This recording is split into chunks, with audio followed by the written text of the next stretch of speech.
The music is loud, and rumor has it you might even find a drink or two if you look hard enough. This is a wedding party, Karachi style.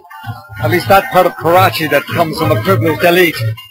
Forget about the suicide attacks and the war on terror. The crowd is young, and they're starting to rock to the rhythm.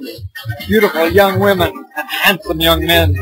They're a world removed from the religious fundamentalists, people their own age, who would denounce them as un-Islamic. Pakistan is a young country. Over 2/3 of the population is under the age of 25. That's about 100 million young people.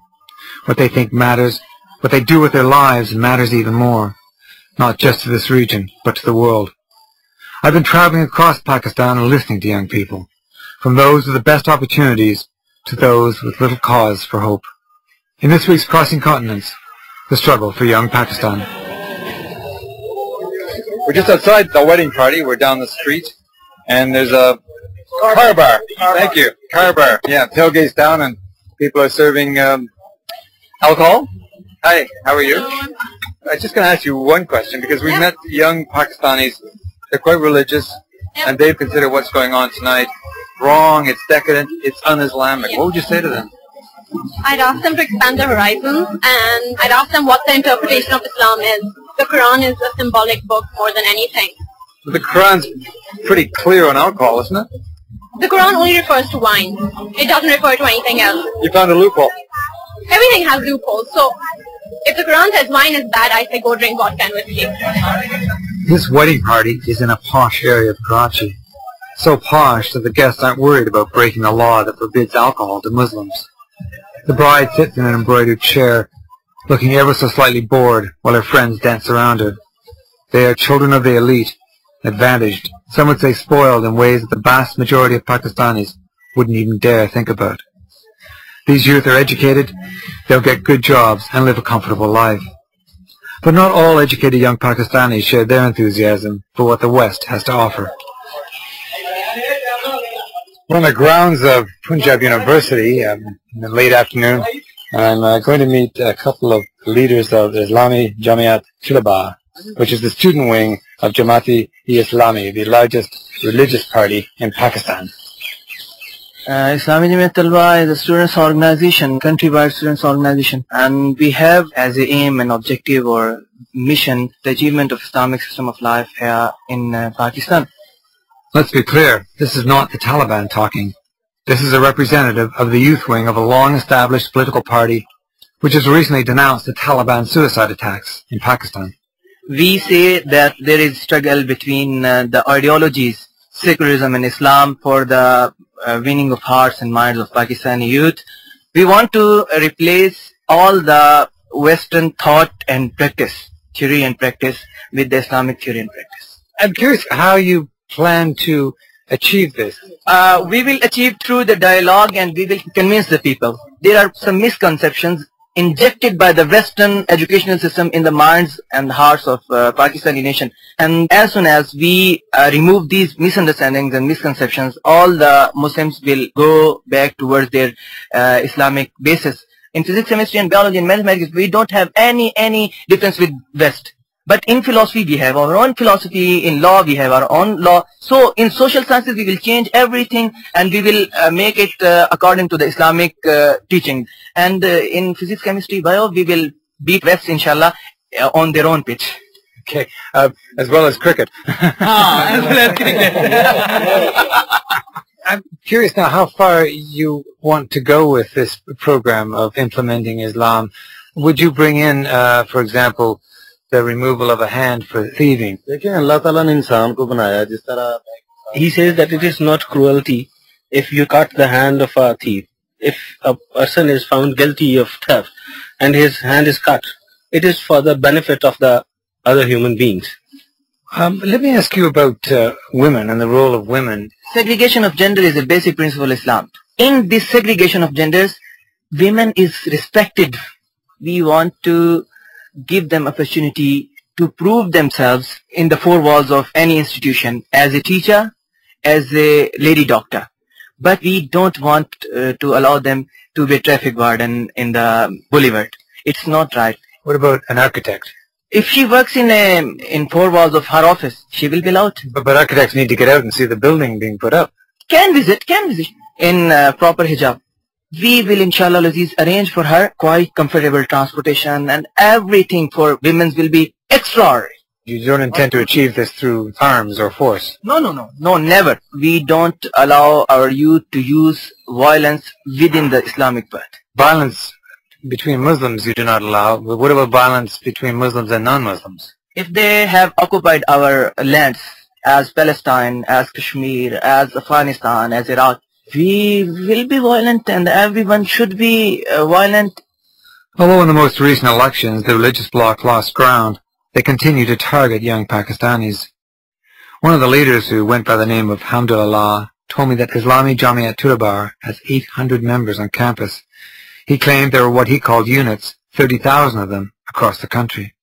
Here at Lahore's Punjab University, which is supposed to be secular and coeducational, their influence can be felt everywhere. I talked to a couple of students who were critical of Islamic Jamiat Tudabar. We've chosen to keep them anonymous. The majority of the population of Pakistan, they don't support them. They don't support their version of Islam. But they're well organized. Very well organized, they're very well funded. That's the only reason they're there. The hostel is the main territory of the Jamiat. Hostels where students live. Okay, if you don't support them, you can't live there. Simply. If you support them, you will get extra benefits. And if you don't, you will be kicked out from hostel. Now you had an incident yourself, didn't you? You were in an open lab, you were sitting with a female student. With my fellow classmate, we were just doing the work. Even the teachers have made us in groups that includes the females and males. But well, it's a coeducational university, so why not? But some of the lab attendants, they impose restriction on us. And they are restricting us to be together or work together or study together. So you were, a complaint was filed against you. In the last, I had to apologize. You had to apologize for sitting with a fellow student in a coeducational university. I had to. If I would not, then there was a risk of my future that they could kick me out of the university. So that's another way that they can enforce the rules. Yes, either by hook or by crook. So that's a pretty big weapon to have in their hands, isn't it? Yes, it is a very big weapon. And they actually carry weapons with them. Weapons? We're talking real weapons? In the university premises. I've seen with my own eyes. And I hope people would resist if they, like... People do resist. People do. People but do resist. They're scared also. They're afraid of... Risking their future. They're afraid of speaking against Jamiat. And they're afraid because... Because of the weapons they carry. Because they can kill them, they can shoot them on the spot. Jamiat insists it's not violent. The reason for their appeal, they say, is a simple and powerful message that attracts many young Pakistanis. And the message is this: the country is collapsing because it is not sufficiently Islamic. Certainly when youth look around, they see a failed state school system, political corruption and favoritism, lost opportunities, and little hope for the future. Unsurprising then that many are turning to their faith to find answers.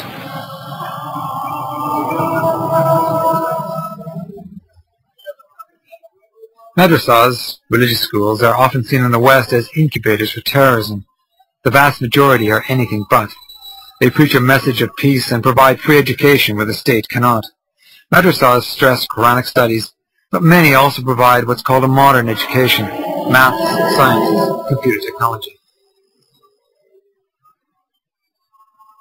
I'm at Jamia Naimia, a madrasa in Lahore. On the 12th of June of this year, the Imam, Dr. Safraz Naimi, was talking with a student in his office. Dr. Naimi had drawn international attention speaking out against the Taliban. He'd issued a fatwa condemning suicide attacks. I was going to speak with Dr. Naimi about the message of moderation he was preaching to his students. It was not to be. On that day, 12th of June, a young man walked into his office and detonated a bomb jacket. Dr. Naimi, the student, and the bomber died instantly. Killing Dr. Naimi sent a chilling message to religious moderates. Criticize us, condemn us, and we will kill you. The space for dialogue, debate, discussion narrowed even further. And as we go in, we're just being searched to understand the reason for their caution. From BBC London? From BBC, that's right, yes, yeah.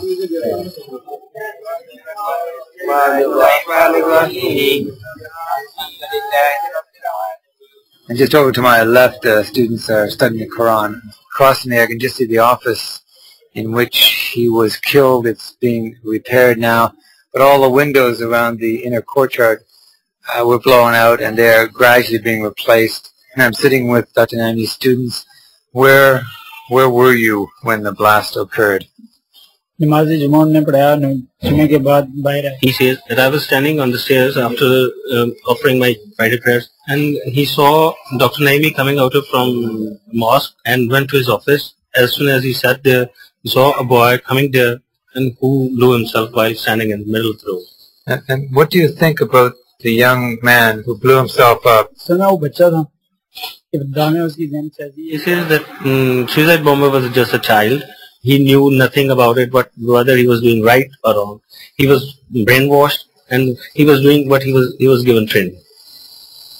I'm just taking our shoes off and going to the office. My name is Muhammad Raghib Hussain Naimi.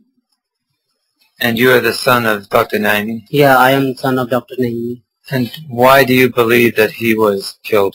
He was against all those persons who are involving in suicide bombing. Those people who planned this nasty action against my father.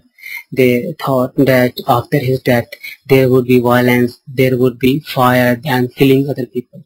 But I realized that I will have to be very calm. So I ordered all of my father's students not to harm anyone, not to put fire on other houses or other mosques, not to kill anyone. This is a terrible time for Pakistan. So much violence. Are you hopeful for the country and for the young people in this country? There are some certain problems for young people. Young people have no jobs. They are illiterate. Violence is in society. When young people express their views, they express very violence. And whenever put a small fire on their anger, they will be lost. If you put a little bit of fire to that anger, the country could explode. You told me earlier you believe that part of the Taliban strategy in killing your father was to encourage the violence. You can say it might have been a guerrilla war, and I think I able to stop them. Raghib Naimi kept his students off the streets, but violence has become a way of life all over Pakistan. Suicide attacks are happening almost daily, and there have been frequent expressions of outrage from across Pakistani society at the atrocities. Even so, the Taliban are still benefiting from young people's frustration. With many youngsters in desperate poverty and with little hope of a job, they're easy pickings. We're in Karachi and just outside an organization that works with delinquent youth. There are many young people who are slipping into crime. They're vulnerable. They're also being targeted by extremists. Just yesterday, a suicide bomber, a young man aged between 20 and 25, attacked a bus in Rawalpindi on a road we had just been through a couple of days previously. He died. These young people, without jobs, without hope, really without a future, they're the ones that the extremists target. Inside the compound, in a sparsely furnished classroom, a group of boys sit cross-legged at wooden desks. They're poorly clothed. They look apprehensive. These are illiterate kids, streetwise and wary of outsiders. While I talk with them, the superintendent hovers in the back.